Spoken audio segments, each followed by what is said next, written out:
Wow, it actually does work. If you stand up here and not say anything, everybody quiets down. It's perfect. Well, good morning, everybody. Welcome to the 2012 Univeris Summit. For those of you that I haven't met yet, my name is John Van Kralingen, and I'm the Vice President of Sales for Univeris. And for better or for worse, I'll be the Master of Ceremonies today. I've been in financial services for about 20 years now, and only the last 2 years have really been focused on wealth management. And one of the things that I've realized over the last few years is that it really takes a certain level of expertise to run a dealership. And that level of expertise tends to filter down to the advisors, and obviously it affects the whole investor experience. So, as you've no doubt seen, the focus for today and the object of the day is to talk about the expert enterprise. And, you know, as a dealer, you need to have a certain level of expertise. And the point of today is to be able to kind of pass out some of that on to you, give you our view on the level of expertise and the points of expertise that are needed. Before we get into that, though, you know, we've got a terrific day planned. We've got some games set up in the lobby, and you'll notice that in your bags you've received 100 expert dollars. And those expert dollars, you'll have a chance to accumulate them in the fun zone during the day. We're going to have a casino tonight, so you have a chance to accumulate money over the day and bid on some terrific prizes. So, you know, it's about learning, but it's about having some fun today as well, and I hope you'll join us in that. Now, it's at this point where, when we were talking about scripting, somebody said to me, John, you've got to tell a joke. You've got to kind of start things off with a joke. And my timing is absolutely brutal, so I'm not going to do that for you. But what I will do is I'll try to connect and tell you a little bit about myself. About 10 years ago, my wife and I were watching HDTV, probably drinking too much red wine, and we saw a show about flipping houses. And 10 years ago, we decided, okay, you know what, we're going to do that. And we bought our first house. This is in Hamilton, by the way, for those of you that are familiar.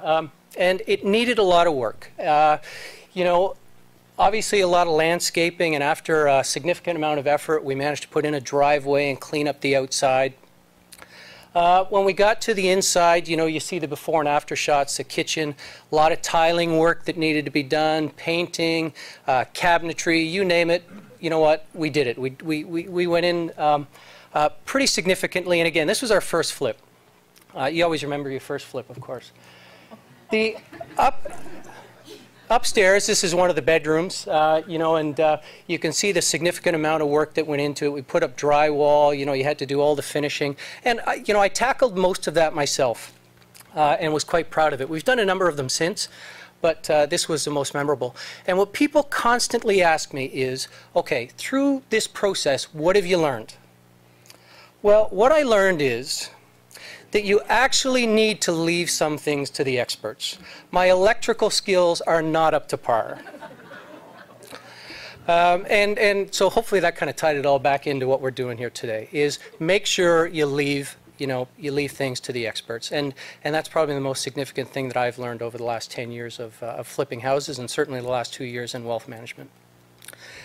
So, speaking of experts, we've got our product management team up here, and you probably know these individuals. We've got Craig, David, Robert, and Maggie, and they'll be coming up over the next little while and talking to you about the expert enterprise.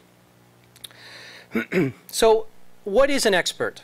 You know, let's take a step back. What is an expert? And the dictionary defines it as someone who's widely recognized as a reliable source of technique or skill, whose faculty for judging or deciding rightly, justly, or wisely is accorded authority and status by their peers or the public in a specific, well-distinguished domain. I promise that'll be the only time I read today, but it's a pretty significant description of what an expert is.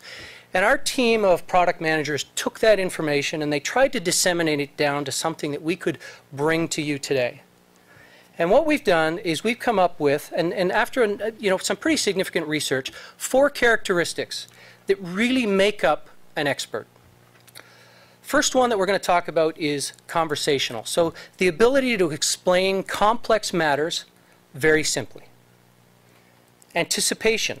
So the ability to read a situation and prevent issues that might arise. Rules. The ability to execute on rules using well-defined processes. And finally, integrity, which is certainly having the respect of people in their own field of expertise or profession.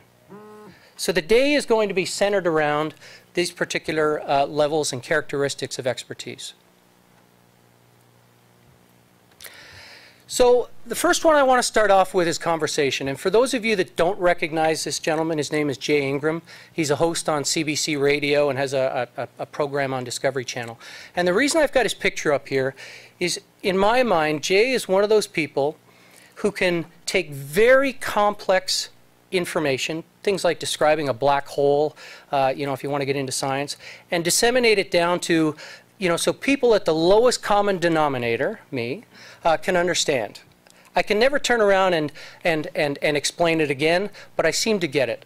And to me, the ability to have that kind of a conversation is important.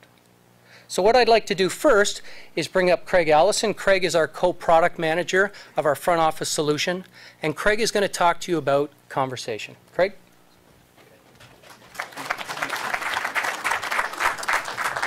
Thanks everyone, and good morning. My topic is conversation. I don't know if you noticed, but anticipation was the first one. I don't know why I'm stuck being the first presenter this morning, but I'll be the first presenter anyways. Conversation. We want to talk to you a little bit about conversation in the context of advisors and clients this morning. And I've been studying advisors for a long time. And what I've found is that they are not necessarily experts in technology. Let me take you back many years ago. I remember going across the country, literally selling software to financial advisors. An advisor, after a presentation, had purchased the software that we were selling.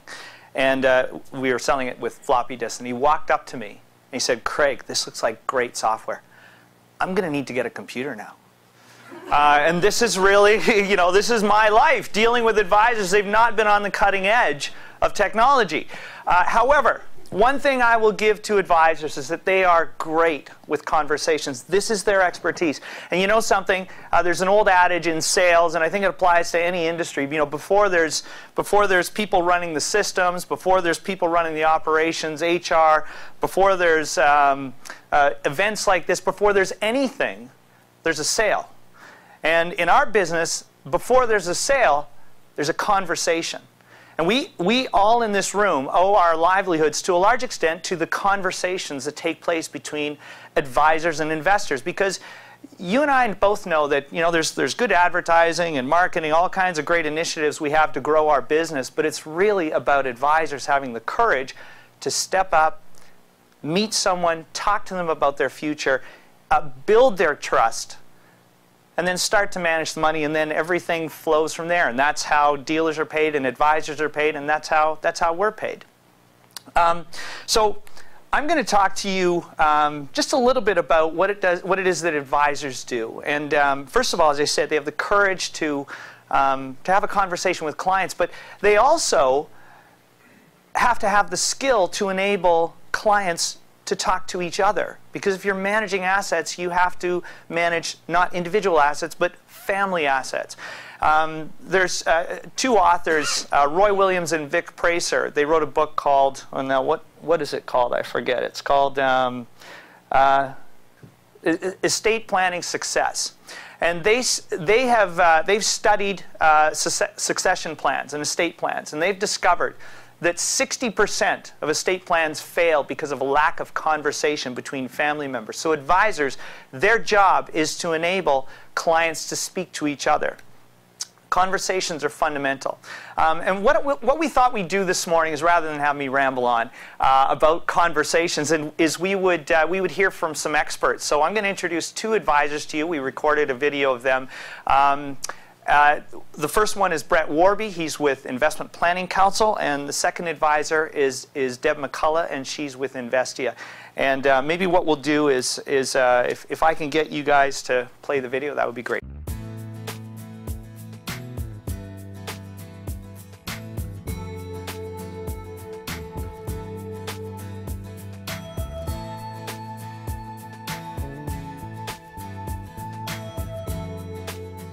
Having success with the client, I think, is when I feel that they're engaged. We receive feedback around the topic.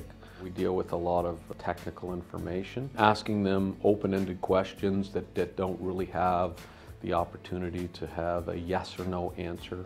Because at the end of the day, I'm really trying to understand what it is their needs are, what's their values, knowing what their discomforts are, if that's what we're trying to understand. In a review aspect, if we want to understand if anything's changed, markets have been up and down, we want to understand their demeanor.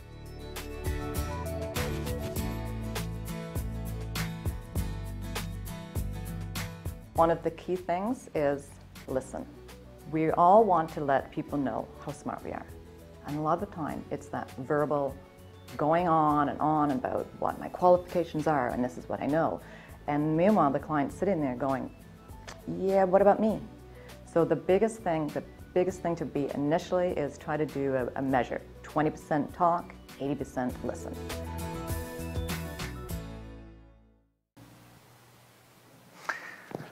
Okay. So the expert enterprise involves experts and technology. I want to introduce a concept to you, or a notion to you. And that is that when an expert like Brett or Deborah interacts with technology, we think amazing things are possible. Does anybody know this person? Anybody know who this is? Okay. How about, does this help? Okay, this is Oscar Pistorius. And for those of you who haven't heard his story, Oscar is the first ever Paralympic athlete to compete in the Olympics. And he did so last summer in the London Olympics. An amazing story of a guy who persevered and actually made it right to the semifinals. What I love about Pistorius is that this just strikes me as this incredible example of an expert combining with technology that enables. You know, when we think of technology, sometimes we think of it as a crutch or something that you have to use. You know, it's sort of this this necessary evil. And yet, what we're finding with what we're doing, and this is really exciting for us, is that it's not that our system is not a necessary evil all the time. In many ways, it's something that advisors are gravitating towards and they want to use because it's not just there because they have to have it, but because it's making conversations better. And I just think that that Pistorius is a great example of that. And what I'm finding with financial advisors, it's not as exciting a picture as someone like this, but you may have seen Brett's office, for example, that there are computer screens prominently displayed at a client table. And technology is really becoming central to the conversation between clients and advisors. And so what we thought we would do is just to finish up my part of the presentation, again, hear from Brett and Deb and find out how they are able to use technology in their practice.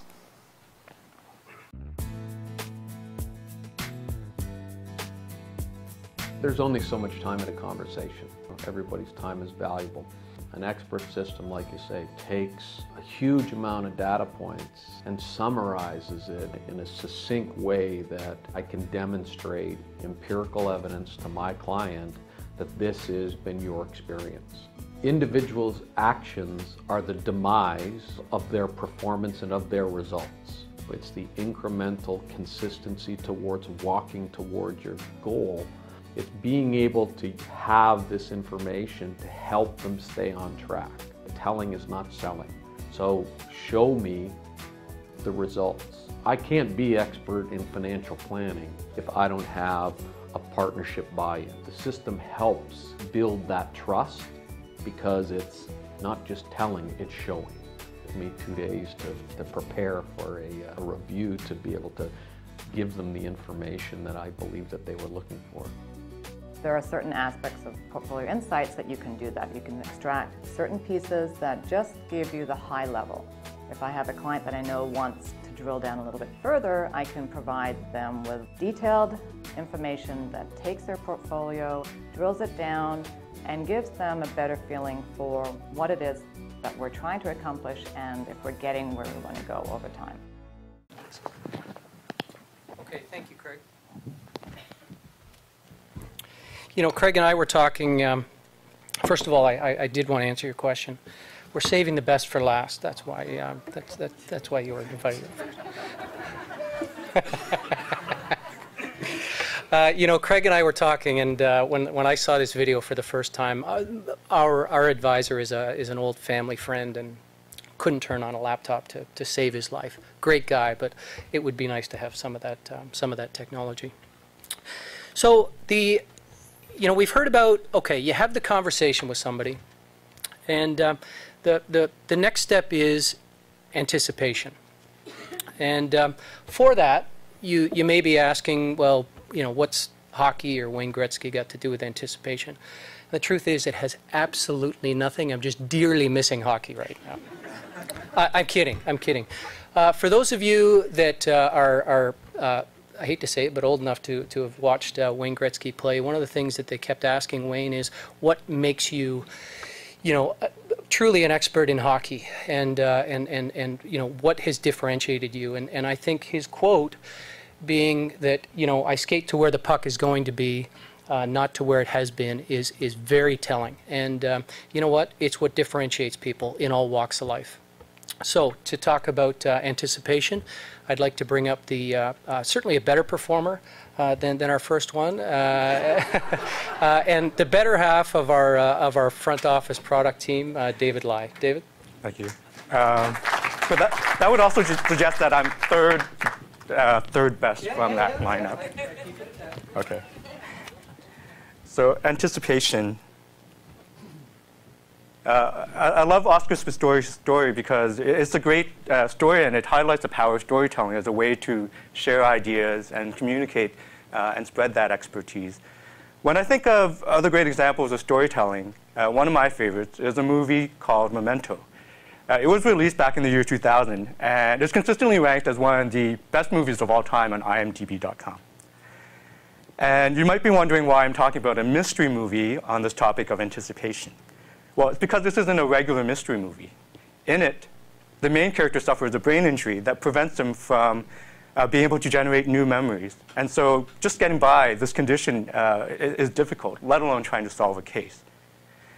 And so what it also raises is this scenario where it asks us, what would life be like if it was just a series of reactions?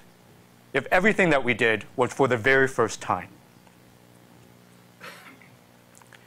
I led into this topic by way of contrast because anticipation is so familiar, so fundamental to what it means to grow and to learn, that I wondered if it actually takes an expert to be able to anticipate. I need only to look at my 2-year-old nephew, who has, in a very short amount of time, has developed an amazing ability to combine his powers of speech and crying to get exactly what he wants, and more importantly, to avoid the things that he hates. And so if it doesn't take an expert to avoid burning one's hand a second time, then what is it about an expert that makes their ability to anticipate special?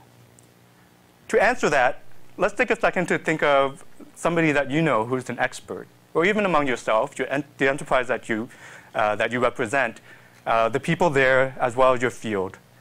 And that once we take a step back and look at it, we recognize that they share a common ability to do the following things very well and very often. We rely on them to be able to quickly learn, to gather all that knowledge and experience, to be able to apply that intellectual capability to recognize patterns. And I think most challenging of all is that given confronted with so many options in front of us, which way that we can proceed into the future, is that they have that ability to connect those choices to the best of many outcomes that's possible. Joining us today is Joseph Choi, and I'd like to invite Joseph Choi to join me on the floor. Joseph is the Director of Advisor Services at Credential. Joseph has spent over 17 years in the industry with careers spanning from system development, data analytics, as well as financial advice. And his passion is to combine all those areas of his career spectrum in order to help advance the advisor solution that is practical, serviceable, and engaging. So welcome, Joseph. Thanks, David.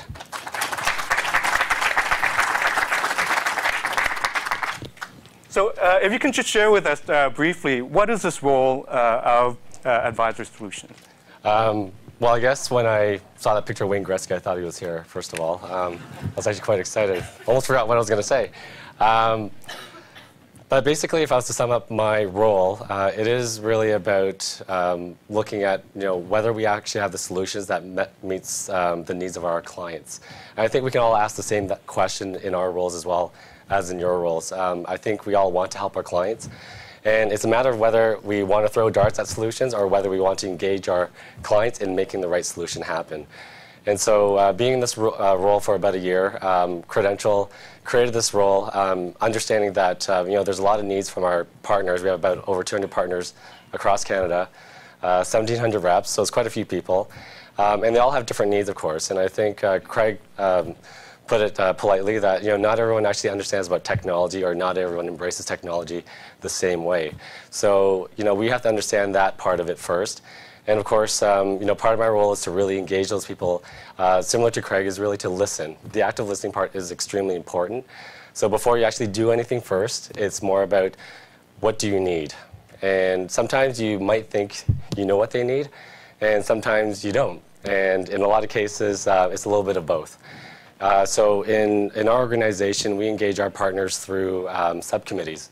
And we bring together wealth managers in conversation about technology.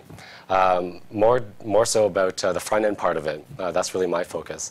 And how do we actually evolve that front-end technology where it becomes more engaging with the client rather than just being a screen that you can kind of just point to? How do you really interact and use a screen to create an experience that you would like your client to remember by?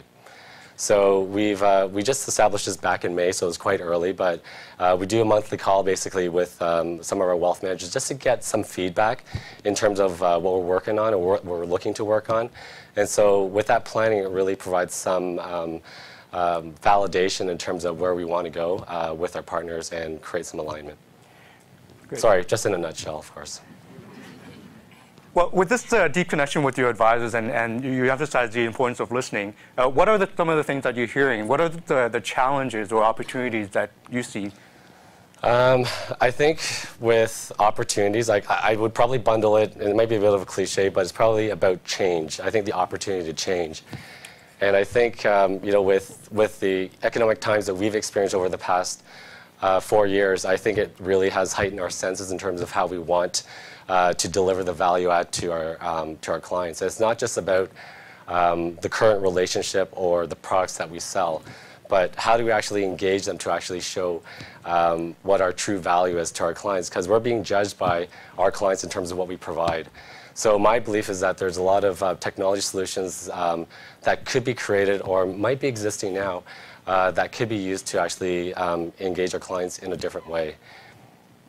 So Canada has had a tradition of being innovators and employing technology to advance this space. In what way do solutions like an integrated onboarding process is an anticipation of what the advisors need and will help them to succeed? Right. Actually, before I answer that question, I'm going to go back to the other question about the challenges. Sorry, I forgot about that. The challenges, I think there's 3 challenges for the advisors. I think one is the shifting client demands. Basically, what they needed before versus what they need now is very different. They're more informed now in terms of what they know about our industry. They have a lot of information at their hands through the internet. But they're also demanding more in terms of what we're able to provide with the little time they actually have. So clients with less time but more demands on the advisor is one challenge. Another one is change in regulations. I think that one is going to be I think we need to evolve pretty quickly around that, because I think there needs to be a little more transparency. I think that's where we're headed towards. See, aha moment. I think lastly, with I guess the challenge is also on the other side, is really the willingness for the advisors to change with the times. Because I think the practice has been around for quite a while, and I think we've been practicing in such a way where we get so used to it. And you know, with how we actually see technology, like how I see my mother-in-law using technology, she buys an iPad, she goes, I use this every single day. I know how to use it. And when people get to that point where they actually understand, they start questioning and they start being more curious. And I think our willingness to change to the curiosity of our clients is going to be a challenge as well. So anyways, going to your second question about integrated, onboarding. When David asked me that question early on about onboarding, I see it as more of a kind of a first impression. It's kind of like whether you want to do well in the first interview, or maybe go on a date and you want to do very well as well. I mean, it's the same thing. Onboarding is kind of like that. You want to create the experience for your client to make a great first impression, so that leads down to another conversation with more business. And I think with the concept of an integrated onboarding, it really creates an opportunity for us to make that impression. And so if you can know exactly how to conduct an onboarding process from start to finish, and it seems so seamless that the person goes, wow, I didn't really think that it was going to take me this little amount of time to actually get to where we're going to go, I think really helps as part of the conversation. So I think there's a lot of benefits in terms of the onboarding experience. And being I guess, tech savvy yourself, what are the new technologies that you see and that you're excited about that you think have the potential to change the future of what the advice business is like? I think for our industry, I think looking into the obviously the online world, and it's not just saying the online world, but how do advisors actually engage clients online? And I'm not talking about being in front of them. I'm talking about how do you actually engage them through an online portal. So whether it's actually about sharing documents or doing things that are a little bit more efficient, so that the conversation when they come in is more about them rather than about the paperwork. Things of that nature. How do you engage them so that you can actually educate them so that they're more informed about their portfolio, so that they understand why they're doing business with you? I think that's one piece. The other piece is about mobility, of course. I think we've all heard about mobility, and how do we actually use things like iPads, or what type of apps do we actually use to actually engage our clients? How can we sit down at a coffee shop or on a couch to talk about their portfolio, so we can have I hate to use the word intimate, but yeah, it's like an intimate conversation about their life. So I think mobility has a lot of room to grow. And I think lastly, for me personally, is this concept of gamification. And I'm not sure, has anyone heard about gamification before? Yeah, okay, yeah, a few. It's a fairly new concept, and gamification revolves around how to use game mechanics or game dynamics in the workplace, whether it's for HR, for sales. How do you engage somebody to actually be motivated to do the things you want them to do through a fun experience? So it's not just like playing video games or like the Wii outside where you just kind of do something, but I think we all like to have fun when we actually do our work. And I think when you actually bring the fun into work, you're able to actually understand how certain people are actually motivated by doing certain things. And so whether it's monetary and non-monetary, I think the non-monetary side has a lot of room to grow. Just as an example, if you were to look at doing marketing, for example, and you want them to fill out a survey, rather than giving them money like you'll win like $1,000 if you actually fill out a survey, you might go, you know what, you're going to collect 5 points. Or a badge, you've heard badges, that you can actually go and cash in to get some other prize. And the more of these things that you do and you accumulate, you can actually cash these in for other incentives. Whether it's actually for, if you collect 1,000 points, you might get a mentoring experience with somebody. If you get like 500 points, you might be able to,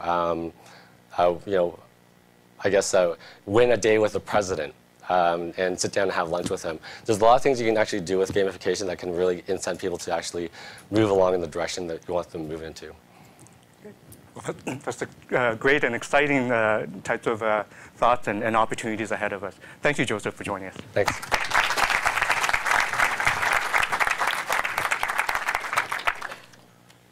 And so when we look at the enterprise, and I think of it in terms of the anticipation, it's really a network of experts. And an area, for example, where Univeris is thinking ahead to equip your enterprise, your advisors, for example, to be able to better anticipate is around the discovery process. Using a customizable questionnaire template, automatic scoring and mapping to KYC, and intelligent suggestions of suitable portfolio models, the solution supports the discovery process that enables advisors to quickly learn, effectively recognize patterns, and to connect the vast amount of choices in front of them. And so I just kind of jumped ahead there to jittery with the fingers. But the point is that if I had to think of what would be the ideal solution for anticipation, it would be something like a time machine. We get into our DeLoreans, we go into the future, figure out what works, and then come back. But of course, nobody can tell the future. And so the people we trust most, the people who we rely on to tell us and guide us on what the do's and the don'ts, are the experts and to help us get to that future. And products like Risk Tolerance Questionnaire can amplify an advisor's own ability today. And that technology holds the potential to be able to accelerate and enhance an ability that, while it's easy to grasp, I see the example of my nephew, it's difficult to master.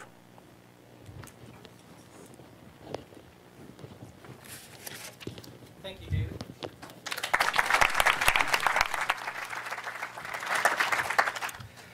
So I was asked to put in a plug here. You can go gamificate outside in the fun zone when you're ready. Earn points for tonight. And second of all, David asked me to clarify something that only available in our November release, not in June, okay? All right. Wow. Okay, so, we've talked about conversation. We've talked about anticipation. And the next part of the presentation, in terms of the expert enterprise, is all about rules.